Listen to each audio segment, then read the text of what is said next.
fire rate of up to 1100 rounds a minute, effective range of 218 yards, 50-round magazine. Fully loaded weighs only 6.5 pounds, and the best part? One of the smoothest recoils you'll find in a long gun. Today we're going to take a closer look at the FN P90. A compact and lethal weapon that really can make a difference in tight spaces, able to turn a claustrophobic nightmare into a victory scenario. Hello and welcome to Warfare Today. The history of this Belgian bullpup started in 1986. Due to the persistent Soviet menace to Europe, NATO wanted all non-combat personnel behind the enemy lines to be able to protect themselves from the Red Army's paratroopers, since they could strike from the rear and would surely be wearing body armor. The Alliance wanted a compact, lightweight gun with a high magazine capacity and improved armor penetration, which could also be fired from the shoulder. And together with this new weapon, a semi-automatic pistol chambered in the same caliber. It's important to note that these new weapons could not use the NATO standard, which was the 9mm Parabellum that, of course, did not have enough power to take down armored enemies. Trying to meet this demand, FN Herstal developed the P90 and the 5.7 pistol, both chambered in caliber 5.7x28 and able to use SS-190 armor-piercing rounds, also developed by FN.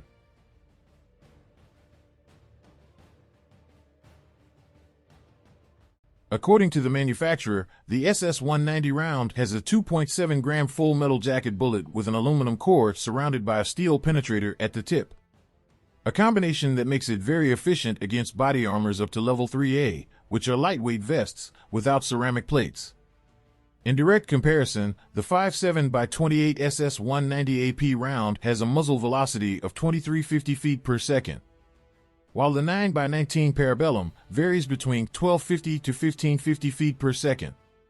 The reason for this huge difference becomes clear when we look at both ammunition side by side. The 5.7 cartridge, which does look like a small rifle round, typically uses a pointed bow-tail bullet that is designed for high speed and long-range accuracy. The bow-tail design helps to reduce drag and improve ballistic performance over long distances. The lightweight bullet, coupled with its high velocity and the stable aluminum core, results in an extremely flat trajectory. In contrast, the 9x19 Parabellum typically uses a heavier round nose or truncated cone bullet that is designed for close-range stopping power. Combining the heavier 8-gram bullet and lower velocity, we'll have a more curved trajectory and more resistance to air, which of course makes it useless against the referred body armor.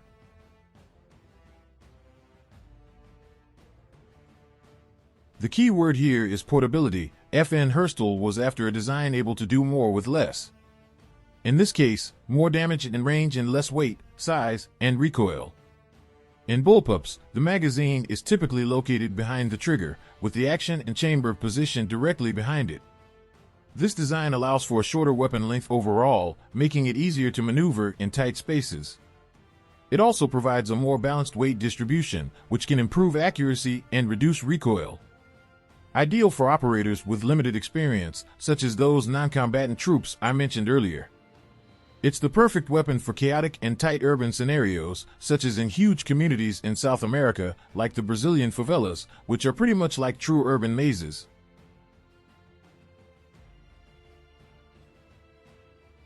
The P90 was introduced in 1990, and besides some refer to it as an SNG, it is a true PDW.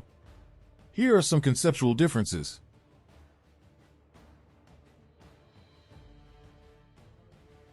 PDWs are generally smaller and more compact than SNGs. Are designed to be lightweight and easy to carry and conceal, making them suitable for close-quarter environments or situations where portability is a priority. SNGs, on the other hand, can vary in size but are generally larger and heavier than PDWs.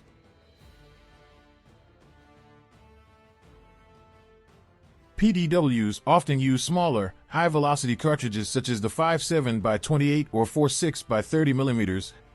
SNGs typically use larger ammo, such as the 9x19 Parabellum or 45 ACP, which provide higher stopping power but have more recoil and a shorter effective range.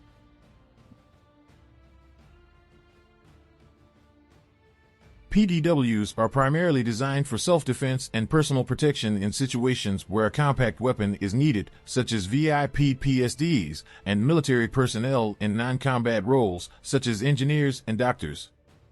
These second-line personnel are not expected to directly engage the enemy, but they may still face the risk of encountering well-equipped and armored hostile skirmishers or infiltrators. As a result, they need an effective weapon that is easy to use and provides sufficient firepower to suppress enemy charges and maintain a safe perimeter to prevent being overrun. However, the likelihood of encountering hostility is rare enough that carrying a standard service rifle during their normal duties would be unnecessary and burdensome, making a PDW the obvious choice. SMGs, on the other hand, are generally heavier and have a greater fire rate. Used by military special forces and police tactical units for close-quarters combat. Mainly because they are a pistol-caliber weapon that's easy to control and less likely to overpenetrate targets. Along with the standard version, other variants have been developed throughout its production, and I will show, not necessarily in chronological order, the ones with the most significant changes. First, we have the P90TR. The main change here is the triple Picatinny rail, which replaces the integrated reflex sight that comes in the standard version. With this set of rails, some accessories such as tactical flashlights, laser markers, and various models of sights can be quickly installed. Another version is the P90 Laser EX, which already comes with an integrated laser marker on. In 2005, FN released the semi-automatic PS90, the civilian version of the gun. It no longer has the integrated reflex sight on the top, being offered with a Picatinny rail instead, allowing better customization. Another change is the 16-inch barrel length instead of the traditional 10 inches of the standard version. In some countries where the magazine capacity is limited by law to 30 cartridges, the PS90 is sold with a properly modified version instead of the standard 50 ammunition one. As this PS90 version comes with an extended barrel, which allows for a slightly higher projectile acceleration, around 100 feet per second faster than the standard gun. The last model I'd like to stand out is the PS90 SBR, which is identical to the PS90, except that this version comes with a standard 10-inch barrel. And as I mentioned earlier, NATO also requested a new service pistol to be used along with the new SMG. In this video, I explained in detail everything about the concept and controversies around the 5.7 pistol. Click here to check it out.